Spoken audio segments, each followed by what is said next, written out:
चले हम ससुराल चले, तेरे आंगन में बस अपना, बस बचपन छोड़ चले। कल भी सूरज उगलेगा, कल भी पंछी गाएंगे, सब तुझको दिखाई देंगे, पर हम न नजर आएंगे। आंचल में संजो लेना हमको, सपनों में बुला लेना हमको, कि हम तो भये परदेसी, कि तेरा यहाँ कोई नहीं, कि तेरा यहाँ कोई नहीं। ये गलियाँ ये चौबारा, यहाँ आना ना दोबारा, अब हम तो भये परदेसी, कि तेरा यहाँ कोई नहीं, कि तेरा यहाँ कोई नहीं। वेलकम टू टॉक চ্যানেল মিষ্টি বিথ ইপসিতা। আমি ইপসিতা, এখানে নোগানাগানি নৌকিস্তি অন্যি মসি। তো আজকের ভিডিওর শুরুতে ইন্ট্রোডাকশনে এই যে গানটা গাইলাম, এই গানটি একটি মা মেয়ের বিদায় হয়ে যাবে কালকে, তার আগে মাকে সে বলছে যে মা এখানে আমি সারা মানে ছোটবেলাটা কাটিয়েছি, আজ আমি শ্বশুর বাড়ি চলে যাচ্ছি, মেয়ে তো হয় পাড়াই ধন, তো আবার পাড়াই হয়ে যাচ্ছি, তো আমি এখন পাড়াই হয়ে যাব, তাহলে কি করো তুমি এখন আমাকে ভালো করে ভালোবাসে, আজকের দিনটার জন্য ভালোবেসে নাও। আর তাছাড়া তার বন্ধু বান্ধবদেরও বলছে যে আর এখানে এসো না, কারণ আমিই তো থাকবো না, যার জন্য তোমরা আসতে আমিই তো থাকবো না। তো মা খুব ইমোশনাল, কারণ মা মেয়ে একটা বয়সের পরে বন্ধু হয়ে যায়। তো শুধু মেয়ে না, সন্তান চলে যাচ্ছে শ্বশুর বাড়ি তা না, বন্ধু চলে যাচ্ছে তার জীবন থেকে অনেকটা দূরে। তো যখন মানে একসাথে থাকতে গিয়ে সবসময় যেটা পেতাম, এখন তাকে পেতে গেলে আমার একটু চিন্তা করতে হবে, কারণ তার শ্বশুর বাড়ি রয়েছে, সে যখন তখন আসতে পারবে না, আমিও যখন তখন তার সাথে দেখা করতে পারবো না। এই একটা আবেগঘন মুহূর্ত। এই গানটা আমি গাইলাম যে এরকম একটা ব্যাপার আজকে দুজন ওয়াইটিতে করার চেষ্টা করেছে, কিন্তু ফেল হয়ে গেছে। এক হচ্ছে অমাবস্যা লেডি, মেয়ের জন্য কত চিন্তা, সত্যি কথা বলতে। মেয়ে পাড়াই ধান, ওনার তো পাড়াই কি, মেয়ে একবার পাড়াই হলো, আবার তাকে সেখান থেকে নিয়ে চলে আসলো, আবার সেখান থেকে আবার এক জায়গায় পাড়াই করলো, আবার সেখান থেকে নিয়ে চলে আসলো, আবার এখান থেকে কখন আবার পাড়াই করবে, আবার সেখান থেকে নিয়ে চলে আসবে। তো পাড়াইটা ওনার কমন, আসল হচ্ছে ধন, পাড়াই থেকে ধনটাকে নিজের কাছে করতে হবে। তো এটাই হচ্ছে আসল ব্যাপার। আজকে দেখলাম যে মেয়ে চলে যাবে, সেই জন্য মেয়ের মাথায় কি সুন্দর মাসাজ দিচ্ছে, টিন আবার বলছে মাথায় হাত বুলানো হচ্ছে। হ্যাঁ, হাত বুলিয়ে বুলিয়ে বলছে চলে তো যাবি, তুই এখানে থাকলে এই যে কি হতো, দর্শকরা যে আসতো, টিন যেরকম আর কি বলছে তেরা ইহা কই নেই, ইয়ে গলিয়া ইয়ে চবারা, ইহা আনা না দোবারা, মানে চক্রবর্তী পরিবারে আর এসো না, কারণ আমি তো থাকছি না। তো দর্শকরাও তাই, এতদিন ওর মায়ের ভিউজটা একটু আপ হয়েছিল, টিনের জন্য টিনকে সবাই দেখতে যেত। তো এখন সে যেহেতু চলে যাচ্ছে, সেহেতু এখন টিনের মায়ের যে ভিউজ সেটা 20 বাও জলে। তো যাই হোক, অনেকেই লক্ষ্য করেছেন যে টিনের কিন্তু ব্লগের মধ্যে টিনের বৌদি আসেন। আমি এটা আগেই বলেছিলাম, আমাকে কমেন্ট করেছে, আমি আগেই বলেছি যে যবে থেকে ওই কৃষ্ণনগরে গেছিল বিয়ে বাড়িতে, সেখানেও গিয়ে তার বৌদির যা রূপ দেখেছে, টিনের বৌদিকে যেভাবে দেখেছে, সেই থেকেই ও এখান থেকে আসার পর থেকে আর পাত্তা সেরকম দেয় না।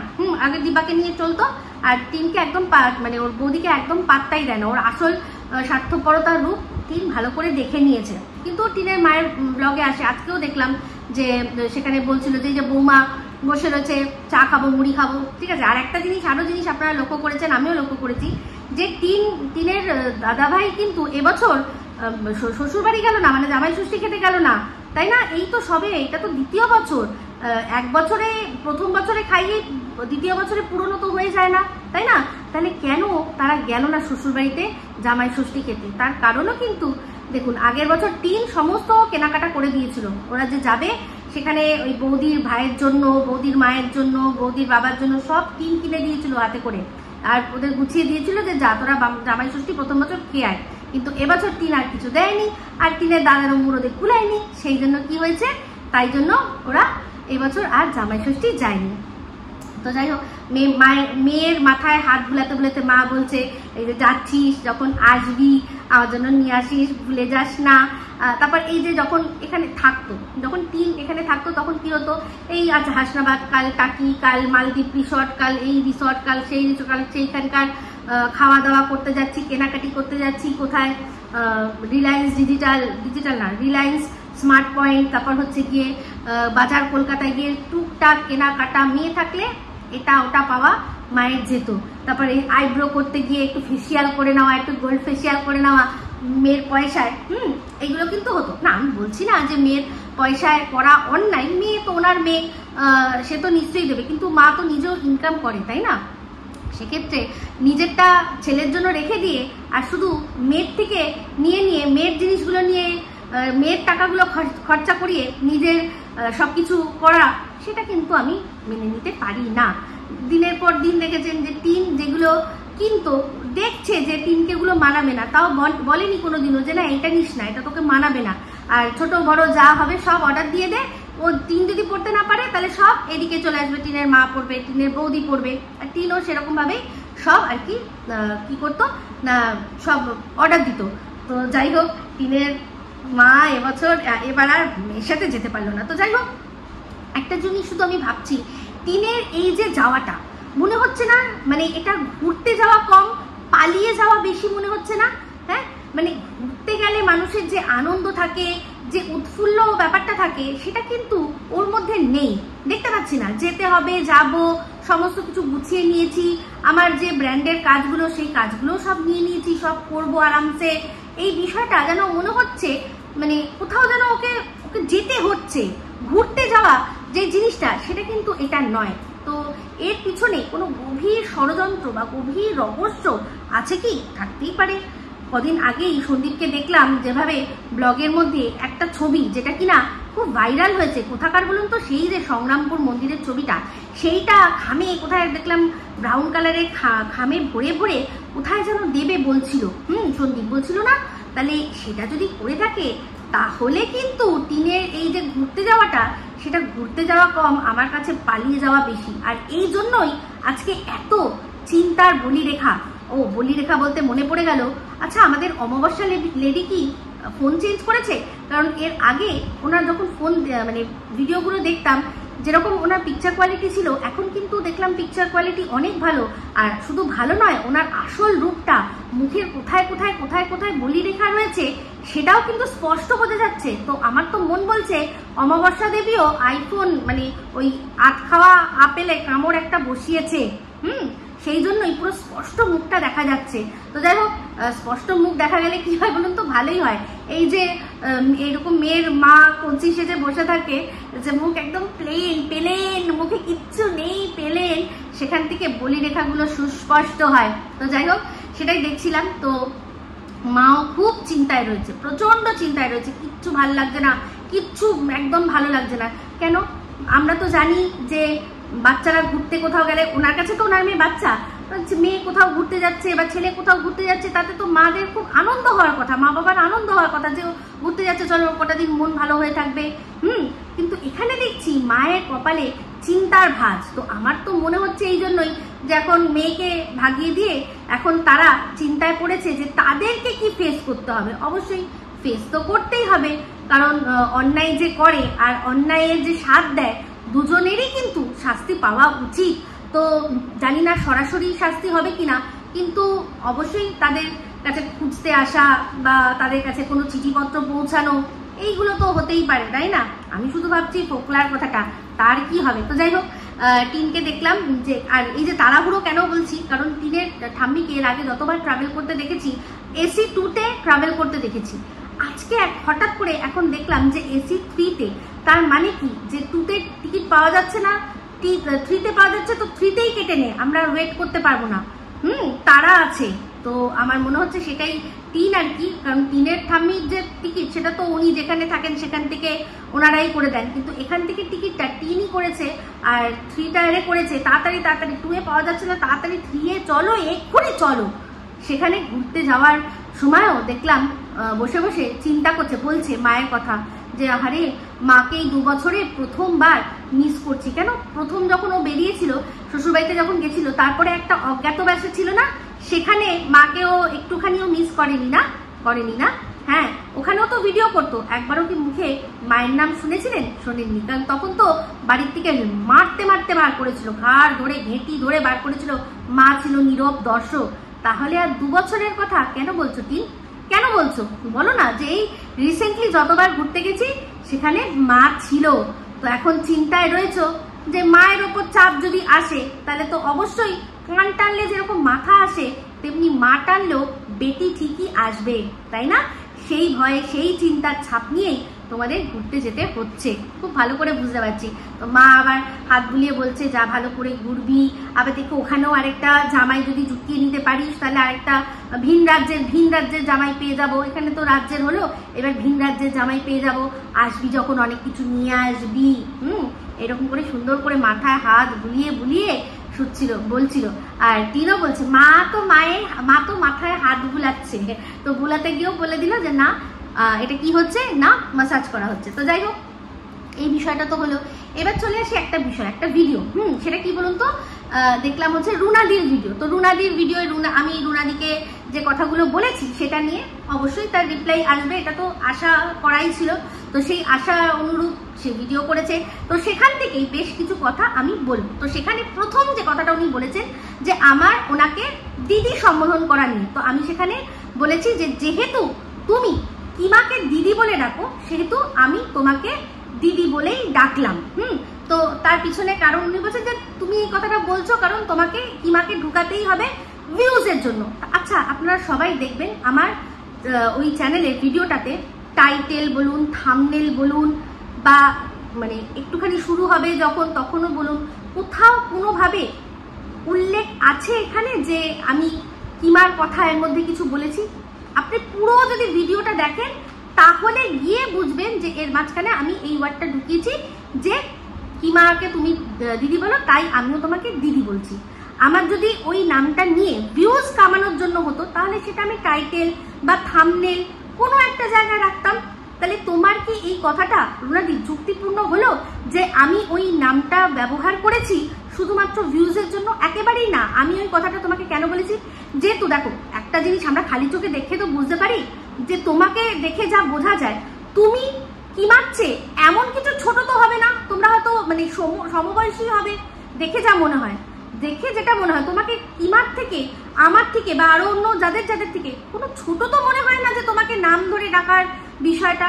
আমি কিমাকে নাম ধরে ডাকি কারণ হচ্ছে গিয়ে তখন আমাদের বয়সের কোনো উল্লেখ হয়নি, কে কাছে বড় কে কাছে ছোট আমরা কোনো উল্লেখ করিনি, জাস্ট বন্ধুর মতো মিশেছি বলে আমি কিন্তু নাম ধরে ডাকি। আমি আরো আমার চেয়ে অনেক বড় আছে যারা, তাদেরকেও আমি নাম ধরে ডাকি, কিন্তু তাও তোমাকে দিদিটা বললাম কারণ দেখলাম যে তুমি একই সেম এজ গ্রুপের মানুষকে দিদি বলে ডাকছো, তার মানে তুমি সেটাকে সম্মান হিসাবে বলছো, বয়স হিসাবে বলছো না।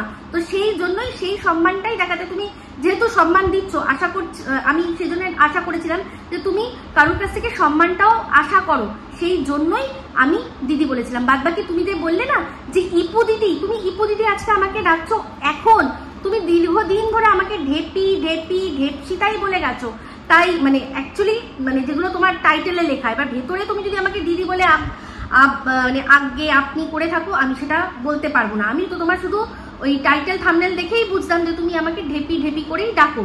তো যাই হোক, যেগুলো দেখেছি আমি অকপটে স্বীকার করেছি যে হ্যাঁ আমি তোমার ভিডিও দেখেছি। আমার মধ্যে এরকম কোনো ব্যাপার নেই যে কারোর ভিডিও দেখা মানে সেটাকে আমি লজ্জার মতো করে না দেখি না, আমি ওটা মনে করি না। আমি যখন যার ভিডিও দেখি আর তার চ্যানেলে কতজন সাবস্ক্রাইবার আছে বা কত ভিউ হয়েছে আমার কোনো যায় আসে না, আমার কোনো সেটাতে যায় আসে না। তো আমি এই জন্যই বললাম যে যেহেতু তুমি একজনকে তোমার সেম এজ গ্রুপের যাকে দেখে মনে হয় তাকে তুমি সম্মান দিচ্ছ, তাই জন্যই তোমাকে আমি সম্মান দিয়েই দিদি বলে ডাকলাম। তো বাদবাকি বয়সটা আমার কাছে কোনো ম্যাটার করে না, যে বয়সের অনেক বড়দেরকেও আমি নাম ধরে ডাকি। এই যে ম্যাডাম শুনেছো তো নিশ্চয়ই, ম্যাডাম কিন্তু কিমার চেয়েও ছোট।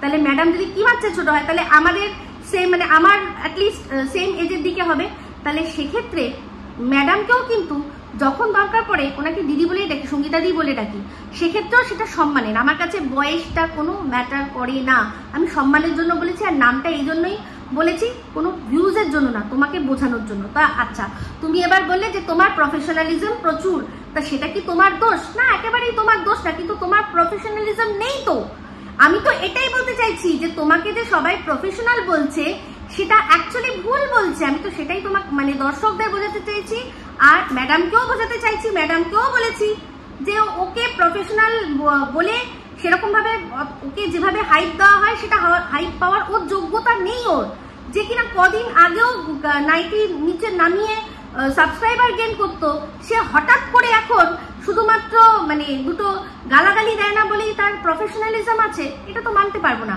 তো এই যে তুমি বললে যে আজকে সন্দীপকে তুমি তুই তুই করে বলছো, তাতে তোমার প্রফেশনালিজমে কোথায় প্রশ্ন ওঠে? অবশ্যই ওঠে। সন্দীপ তোমার চেয়ে বয়সে ছোট, তুমি আজকে জেনেছো? জানোনি তো। তুমি তো দীর্ঘদিন ধরে ওকে নিয়ে ভিডিও করেছো, তুমি করেই কথা বলেছো, বাচ্চার বাবা, খোকা বা যাই বলো না কেন, তুমি তো তুমি করেই বলেছো। আজ হঠাৎ করে তুমি সেখান থেকে তুইতে নেমে আসলে, তাই না? তা তুমি দিনের পর দিন মানুষকে বলেছো যে তুমি আবেগ আর বিবেক দুটোকে সাইডে রেখে শুধুমাত্র কন্টেন্ট করো। তা একটা রাগ, কোনো মানুষের উপর রাগ, সেটাও তো একটা আবেগের সমান, তাই না? একটা আবেগ তাড়িত হয়েই তো আমরা ভালোবাসি বা রাগ করি বা ঘৃণা করি, যাই করি, সেগুলো সমস্ত আমাদের একটা আবেগ। তাহলে তুমি কোথায় আবেগ সরাতে পারলে? আমি তো সেই জন্যই বলছি যে এই যে প্রফেশনালিজমটা, সেটা তুমি তোমার প্রফেশনালিজমের জাস্ট একটা ভেক, তোমার মধ্যে কোনো প্রফেশনালিজম নেই। যদি থাকতো তাহলে তুমি এরকম ভাবে বলতে পারতে না। দিনের পর দিন মানুষকে বলে গেছো আবেগ বিবেক সরাতে, তাহলে তুমি কোথায় সরাতে পারলে? তো এবার তুমি বলছো যে তুমি কত কিছু ধারণ করে রেখেছো আমি জানি না। আমি দেখো তোমার ঘরে তুমি কি ধারণ করে রেখেছো আমার সত্যি কথা বলতে জানার কোনো মানে প্রয়োজন নেই। তোমার ওই ভিডিওটার মধ্যে যেটুকু তুমি বলেছো আমি সেটুকু নিয়েই ভিডিও করেছি। তোমার প্রত্যেকটা ভিডিও দেখে জাজ করার মতো না সময় আমার আছে, না আমার ইচ্ছা রয়েছে। তো তোমার স্ট্যান্ড পয়েন্ট যদি প্রত্যেকটা ভিডিওতে একই থাকে, তাহলে সেক্ষেত্রে একটা ভিডিওতে দেখেই আমি কিন্তু তোমাকে জাজ করে ঠিক জায়গায় পৌঁছে যাবো। এবার তোমার যদি প্রত্যেকটা ভিডিওতে তোমার পয়েন্ট অফ ভিউ চেঞ্জ হয়, সেটা তোমার প্রবলেম, আমার নয়। ম্যাডাম তোমাকে ধান্দাবাজ বলেছেন। ধান্দা মানেই হচ্ছে কি কোনো প্রফেশন, তাই তো? যার ধান্দাটাকে আমরা প্রফেশনাল হিসেবে বলতে পারি, তো সেক্ষেত্রে উনি তোমাকে প্রফেশনাল বলেছে, ধান্দাবাজ বলেছেন। আর তুমি বললে না যে তুমি ম্যাডামকে গিয়ে বলো। আমি অলরেডি বলে রেখেছি, আমি কোনো কিছুতে ভয় পাই না, জানো তো। আমি অলরেডি ম্যামকে বলে রেখেছি যে আপনি যে ওকে যেই আর কি যতটা হাইপ দিচ্ছেন বা যতটা আপনি ও প্রশংসা করছে, শি ডাজন্ট ডিজার্ভ। এটা একদম সত্যি, আমি পরিষ্কার, আমি ভিডিওর মধ্যে বলেছি, আমার ভিডিও শুনে নিও, আমি পার্সোনালিও ওনাকে বলেছি। কারণ আমাকে আমার দর্শকরা কিছু মানুষ বলেছে, দেখো আমার কমেন্ট বক্সেও লেখা আছে যে ম্যাডামকে বলো তো যে অত বেশি চুনা করতে না, তারা চুনা বলেছে। আমি কিন্তু তোমার নাম ধরেই বলেছি যে এই যে রুনাকে আপনি এত কিছু বলছেন, দর্শকরা পছন্দ করছে না, অবশ্যই সেটা বলে দিয়েছি। তার জন্য আমার তোমার পারমিশন নেওয়ার কোনো দরকার নেই। আর এই যে প্রফেশনাল কথাটা, এটা তুমি ম্যাডামের থেকেও বেশি তোমাকে আরেকজন বলতো, কে বলতো? যার কমিউনিটিতে তুমি অনেকবার উঠেছো, সেটা হচ্ছে সুতো। ওই তার কথা বলছো না তো? সেদিন তো কদিন আগে তোমাকে তো এই প্রফেশনালিজম নিয়েই খোঁচাটা মারলো। তো সেটাই বলছি যে তুমি খ্যাত। ম্যাডাম তো আজকে এসছেন, তার অনেক আগের থেকে সুতো ছিল, তার অনেক দিন আগের থেকে তুমি সুতোর কমিউনিটিতে দোল দুলানি করতে। তো সেক্ষেত্রে আজ সে তোমাকে, যাকে তুমি এতদিন ধরে আবেগ বিবেক বলে একবারে গোদলে করে গুলিয়ে দিয়েছো, আজকে সে তোমাকে বলছে তোমার প্রফেশনালিজম নিয়ে আঙুল তুলছে। বুঝতে পেরেছো? তাকেও কিন্তু প্রশ্নটা করেছি। আর এই যে ঐতিহাসিক যে মিট আপটা, তারপর যখন তুমি সেখানে যে কাণ্ডটা করেছিলে, সেখানেও কিন্তু আমি বলেছি যে তুমি কি করেছো না, তুমি সবার সাথে সবার কথা বলেছো। যদি এই জিনিসটাকে অন্যরকম ভাবে যদি ডিসকাস করতে যাই, জানো তো, প্রত্যেকটা টপিকে কিন্তু পক্ষে বিপক্ষে আমাকে বলো, আমি দুটোই বলে দেবো, পক্ষেও বলে দেবো বিপক্ষেও বলে দেবো, কারণ সেই রকম জ্ঞান রাখি। আজকে তুমি মিট আপে বলছো যে আমি মিট আপে গেছি, সবার সাথে ওখানে আমি মিশবো, গল্প করবো, আনন্দ করবো, করতেই আমি গেছি। সেই কথাটা কি তুমি তার আগে যখন লাইভগুলো অ্যারেঞ্জ হচ্ছিল, তুমি কি সেখানে সেটা বলে গেছিলে যে আমি কিন্তু ভাই ওখানে অ্যাজ আ দর্শক হিসাবে যাবো, অ্যাজ আ দর্শক হিসাবে যাবো, অ্যাজ আ ইন্ডিভিজুয়াল ক্রিয়েটার হিসাবে যাবো, আর কিছু কিন্তু নয়। তোর ওখানে তোকে মানে প্রোটেক্ট করার জন্য আমি যাচ্ছি না, কিন্তু যার মিট আপ, ওখানে দুজনের মিট আপ ছিল, তাহলে তুমি বলতেই পারতে যে দুজনের মিট আপ আছে, আমি কিন্তু নিরপেক্ষ হিসাবে যাব, বলতে পারতে, কিন্তু বলনি। এই মিট আপটা মানে যে প্রথম ডেকেছে মানে সুতোর মিট আপ ভন্ডুল করার জন্য কিন্তু অন্য মানুষরা কি করেছে না, লাইভ অ্যারেঞ্জ করেছে। আমি কিন্তু সেটা মানে হিস্সা হয়নি, কিন্তু শুনেছি সেখানে কি আলোচনা হয়েছে যে ওই ওদের মিট আপটাকে ভন্ডুল করতে হবে, এই টমেটো, এই তারপর পচা ডিম, হ্যানা তানা নিয়ে যাবে। তুমি কিন্তু তারপর যার মিট আপ তার লাইভে উঠে সেখানে তুমি বলেছো যে প্রোটেক্ট করবো, দেখবো ওখানে কি হয়। তার মানে তুমি অ্যাজ আ প্রোটেক্টার গেছো, তুমি ওখানে হঠাৎ করে প্রোটেক্টার হয়ে গিয়ে একজনের লাইভ মানে মিট আপ হবে, সেখানে তাকে তুমি প্রোটেক্ট করতে গিয়ে তার এই জিনিসটা যাতে বানচাল না হয় সেটা করতে গিয়ে হঠাৎ করে তুমি অপোনেন্টের সাথে কি করে মিলে যাও। ওখানে তো এরকম কোনো ব্যাপার না, ওখানে তো মানে আগের থেকেই দেখে যারা কিসমে কিতনা হে দম বলে জং ছিঁড়ে দিয়ে তারপরে গেছে, তাহলে তুমি সেখানে হঠাৎ করে গিয়ে নিরপেক্ষ কি করে হয়ে যেতে পারো, তাই না? হয়েছো, খুব ভালো করেছো, কিন্তু যদি এটা আমার মিট আপ হতো, আমার সাথে তুমি যেতে, আমি তোমাকে তারপর এটাই বলতাম যে তুমি তো আসলে আমার হয়ে আমাকে প্রোটেক্ট করবে বলে, হঠাৎ করে ওদের সাথে মিলে গেলে কি করি, আমি কিন্তু এটাই বলতাম। তাহলে তুমি প্রথমেই বলতে পারতে যে দেখ ভাই এখানে আমি যাচ্ছি শুধুমাত্র ধরে নে আমি একজন দর্শক, আমি তোকেও দেখি ওকেও দেখি, দুজনের মিট আপ আছে, আমি তোর এখানেও যাবো ওর ওখানেও যাবো, কিন্তু সেটা তো হয়নি। আগের দিন যখন শসা টমেটো ফেলা হবে যেখানে বলা হচ্ছিল, তুমি কি সেখানে গিয়ে বলেছো যে আমিও কিন্তু যাব, তোমরা শসা টমেটো কি করে আনো দেখবো? এখানে তুমি বলেছো যে দেখবো, আমরা যাবো দেখি কি করে, কত ক্ষমতা আছে কি করে দেখে নি, বলেছো না? তাহলে এই যে এটা তো দোগলামি, একেবারে দোগলামি। যাই হোক, তুমি সেটাকে প্রফেশনালিজমের মোড়কে মুড়িয়েছো যে আমি হাইলি প্রফেশনাল, সেই জন্য আমি ওইসব কিছু দেখিনি। আমি আমার প্রফেশন, যেখানে আমার ধান্দা, ওদের সাথে দুটো মুখ দেখালে আমার মুখটা আরো বেশি ভাইরাল হবে, আমি সেইগুলো করেছি। আমি কিন্তু বলেছিলাম যে পুরো লাইমলাইটটা তুমি কেড়ে নিয়েছো, আমি বলিনি যে অন্যায় করেছো, এটাই করা উচিত, এটাই যুগ উপযোগী। কিন্তু এই মহানতা বা এই যে বড় বড় ডায়লগ আবেগ বিবেকের, এগুলো একদম অন্য মানুষকে খাওয়াতে আসবে, আমি একদমই খাবো না, বুঝতে পেরেছো? তুমি বললে যে আমিও তোমাকে তুই তোমারি করে কথা বলতাম, আমি তো প্রফেশনালের ঝান্ডা নিয়ে ঘুরি না, যে একদম প্রফেশনালের ঝান্ডা, এই যে প্রফেশনাল আমি যেরকম ভাবে দরকার পাবে সেরকম ভাবে বলবো। আমি তো টিনকে তুমি করে বলেছি, আমি টিনকে তুই করেও বলেছি, হ্যাঁ, আমি সুতোকে তুমি করে বলি, আবার কখনো তুই করেও বলি, যখন যাকে আমার মনে হয়। আমি তো ঝান্ডাদারি নই, প্রফেশনালিজমের ঝান্ডাদারি নই, কিন্তু তোমার হাতে যখন একজন শুধু একজন কেন অনেকেই ঝান্ডা যখন ধরিয়ে দিয়েছে, তাহলে সেই ঝান্ডাটা তুমি ঠিক করে ধরো, সেটাই বলছি, যে ভালো করে শক্ত শক্ত হাতে ধরো, বুঝতে পেরেছো? তো সেখানে আমি বা আমার মতো আরো যারা আছে তাদের সেই ছুটটা রয়েছে, কারণ তাদের ওপরে কেউ প্রফেশনাল এই ট্যাগটা বসিয়ে দেয়নি। তোমার যখন ট্যাগ বসিয়েছে তুমি তো সেটা সাদরে গ্রহণ করেছো, তাই না? গ্রহণ করেছো, সেটা নিয়ে মানে বুক বাজিয়ে বলছে ইয়েস দেখো দেখো দেখো। তাহলে এই যে তুমি বলছো, সেই জন্য তো গর্ব তোমার হয় যে কেউ বলছে যে ওর মতো ভিডিও করতে হবে। ভাই তোমার মতো ভিডিও তো করতে পারবো না। আজ এই মুহূর্তে এক কথা বলছো, অন্য মুহূর্তে আবার আরেক কথা বলছো, এক মুহূর্তে এই কথা বলছো, আরেক মুহূর্তে অন্য কথা বলছো। আর এবার হচ্ছে গিয়ে রইল গিয়ে দালালির কথা। হ্যাঁ, আমি তো গর্বের সাথে বলছি যে আমি কৃষাণুর দালাল, আজকে থেকে না অনেকদিন আগের থেকে বলছি, আমি শিলা দেবীর দালাল, যাদের তার কমিউনিটি দেওয়ার ক্ষমতা নেই, আমি তাদের দালালি করি, আর তার জন্য অবশ্যই সন্দীপকে আমাকে তার যে ঠিক জিনিসগুলো সেগুলো ধরিয়ে দিতে হয়। একটা কোনো প্রমাণ দেখাও। এই যে তুমি বলছো যে আমি খোকার দালাল, আমি তো বলছি যে কৃষাণু আর শিলাদেবী দালালি করতে গিয়ে আমার অবশ্য চলো মানছি আমি দালাল, কিন্তু আজ পর্যন্ত বলতে পারবে যে সে কি আমার কোনো কমিউনিটি দিয়েছে বা তার ভিডিওতে দেখা যায়নি এমন কোনো তথ্য আমাকে দিয়েছে যেটা দিয়ে আমি ভিডিও করেছি? আমি শুধু ভিডিও টু ভিডিও করেছি, কোনো এমন জিনিস আছে তাহলে নয় বলতে পারতে। ওই বাচ্চাটা আর শিলাদেবী, ওদের আমি দালাল গর্বের সহিত বলছি, আর সারা জীবন ওদের দালালি করে যাব। ওদের হয়ে বলাটা জন্য বা ওদের ভিউজ আপ হওয়ার জন্য যেগুলো করতে হয় যদি করি, তাদেরকে কেউ ছোট করছে তাদের যোগ্য জবাব দিই, তাতে যদি আমি দালাল হই, আমি হাসতে হাসতে দালাল হব। অবশ্যই সন্দীপের মুখে তুমি আমার নাম শুনেছো, কিসের জন্য শুনেছো? আমাকে বলেছে, কি বলেছে যে আমি এই যে ওকে সাবধান করছি, সেখানেও আমায় বলেছে যে কেন তুমি আমায় সাবধান করেছো, আমায় কিন্তু নেগেটিভ ভাবেও বলেছে। তার সত্ত্বেও আমি আমার কাজটা করে গেছি, কারণ ও হতেই পারে ওর মনে হচ্ছে যে কেন ইপসিতাদি এখন আমাকে এরকম ভাবে সাবধান করবে। অবশ্য তার ফলটা হাতে নাতে তারপরও পেয়েছিল, সবাই তোমরা দেখেছিলে।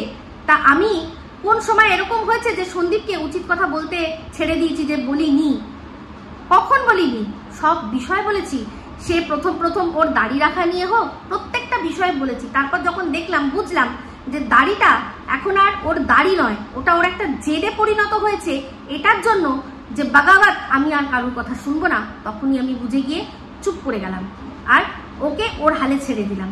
তাই এই দালালির কথা আমাকে বলো না, আমি দালাল হচ্ছ তোমরা, সেই জন্যই ভেতর থেকে খবর নিয়ে যাকে নিয়ে ভিডিও করছো তার বয়ফ্রেন্ডের সাথে চুপিসারে ফোনে কথা বলে এগুলো তোমাদের করতে হয়, কারণ সেখানে তোমরা কমিউনিটি পাও, আরো এক্সট্রা ফেসিলিটি পাও। সেই ক্রিয়েটার আইফোন কিনলে সেখানে খাবার দাওয়াত পাও, এগুলোর জন্য তোমরা দালালি করো। বুঝতে পেরেছো? আমাকে দালাল বলো না।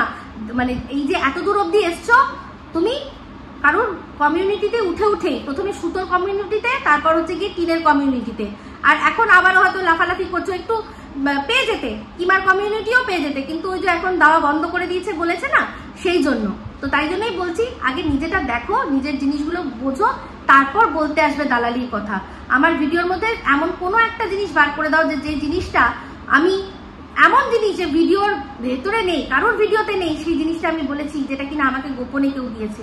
কোনোদিনও না, গোপন অনেক কিছুই জানি কিন্তু কোনোদিনও সেগুলো নিয়ে ভিডিও করি না। কারোর ভিডিওয়ে দেখা যাবে যে জিনিসটা, সেই জিনিসটাই আমি শুধুমাত্র সেটা নিয়ে সমালোচনা করব, এটাই আমার কন্টেন্ট। এবার চলে আসি তুমি কেস নিয়ে যেটা বললে, তুমি বললে যে টিন প্রথম অ্যাপ্লাই করেছে, সন্দীপ অ্যাপ্লাই করেনি, মানছি। তো একজন কেউ অ্যাপ্লাই করলেই তো হয়ে যায়। একজন কেউ যখন ডিভোর্স, দুজনের সম্পর্ক ছাড়াছাড়ি, যে বেরিয়ে এসছে, যার ওখানে থাকতে ভালো লাগছে না, মানে যে একজনের সাথে মনে করছে যে আমি এর সাথে থাকতে চাই না, যদি সন্দীপ মনে করতো তার বউয়ের সাথে থাকতে চাইবে না তাহলে সে ডিভোর্স অ্যাপ্লাই করতো, কিন্তু সন্দীপের সেরকম কোনো ব্যাপার ছিল না, ওই ছেড়ে চলে গেছিল। তারপরও চেষ্টাও করেছে, তারপর একটা মুহূর্তের পর দেখেছে যে না আর এটা সম্ভব নয়। তো টিনের কি দরকার ছিল? টিন যদি সত্যি মনে করতো যে আমি ডিভোর্স নেবো, আমি নিয়ে সুন্দরভাবে জীবন কাটাবো, তাহলে ওর কোনো ঝামেলায় না গিয়ে প্রথমেই ডিভোর্স যেটা অ্যাপ্লাই করেছিল সেটাতেই কন্টিনিউ সে করতে পারতো। কিন্তু সেই ডিভোর্সটা অ্যাপ্লাই করার পর সে 498 কেস করেছে। আর এই যে তুমি বলছো না যে টিন তো বলেছে যে না আমার কিছু চাই না, ভুল করছো। তার মাঝখানে আবারও একবার বলেছিল যে আমার না সুদীপ্তকে চাই না আমার সন্দীপকে চাই, আমার শুধু আমার বাচ্চা চাই আর আমার কোনো ডিভোর্স চাই না। এই পর্বটাও ভুলে গেছো, তুমি ভুলে গেছো।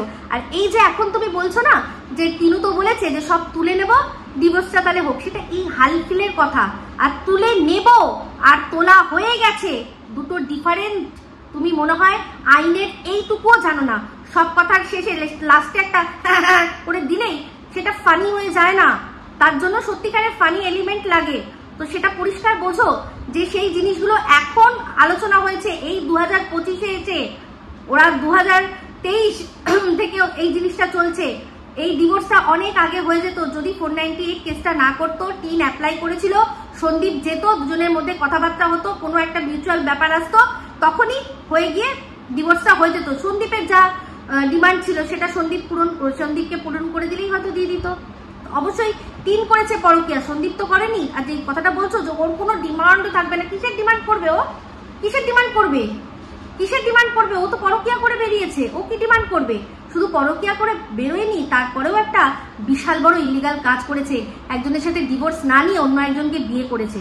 তো বুঝতে পারছো? তাই করে হেসে সবকিছুকে ফানি করে দিও না, কারণ এই যে যার কমিউনিটিতে উঠে যার একেবারে কি বলবো পুরো তার বয়ফ্রেন্ডের সাথে যে দোলদোল দুলনি খেয়েছে, সব চেটে ফুটে রসাদন করে নিয়ে তারপরে হ্যাঁ করে হাসছো, তার যে পেছন থেকে লাল সুতো নীল সুতো বেরোবে, দেখতে থাকো একটুখানি, বুঝতে পেরেছো? তো সবকিছু হেসে উড়িয়ে দিলেই হাসা হয় না, সত্যিকারের নিয়ে আসো। তোমাকে তো আমি বলেছি অনামিকা সাহার মতো দেখতে, তার কমেডি টাইমিং দেখবে তো। এত বড় একটা ভালোই তোমাকে দিলাম হচ্ছে গিয়ে কমপ্লিমেন্ট, তার মান রাখতে পারছো না। ম্যাডাম এত সুন্দর তোমাকে কমপ্লিমেন্ট দিলেন যে তুমি প্রফেশনাল, সেই প্রফেশনালিজম ধরতে পারছো না, কিচ্ছু ধরতে পারো না তুমি। তো যাই হোক, ভিডিওটা অনেক বড় হয়ে যাচ্ছে, তাই জন্য পুরো ভিডিওটা না দেখে যেটুকু দেখেছি সেটুকু অনুযায়ী বলি। তো আমি ভিডিওর মধ্যে প্রমাণ দিয়ে দিয়েছি যে সন্দীপ যে কথাটা বলেছে সেটা সত্যি বলেছে, যে সত্যি ওকে জামাই ষষ্ঠীতে ও গেছে, সেখানে ও শ্বশুর ওর জন্য অপেক্ষা করে একসাথে খেতে বসতে পারতো, উনি আগেই কিন্তু খাওয়া শুরু করে দিয়েছে। সন্দীপ যখন খাওয়া শুরু করেছে ততক্ষণে ওর সন্দীপের শ্বশুরের খাওয়া শেষ, সেটা কিন্তু সম্পূর্ণ এড়িয়ে গেল। তো এখানে বলছে যে একটা ভিডিও তুমি দেখে দাও যেখানে আমি ফোকলাকে সাপোর্ট করেছি। টিনকে সাপোর্ট করা মানেই তো ফোকলাকে সাপোর্ট করা। আর ফোকলার মুখেই আমরা শুনেছি যে তুমি সহ আরো অনেকেই জানতে যে ওরা গিয়ে সংগ্রামপুর মন্দিরে বিয়ে করেছে।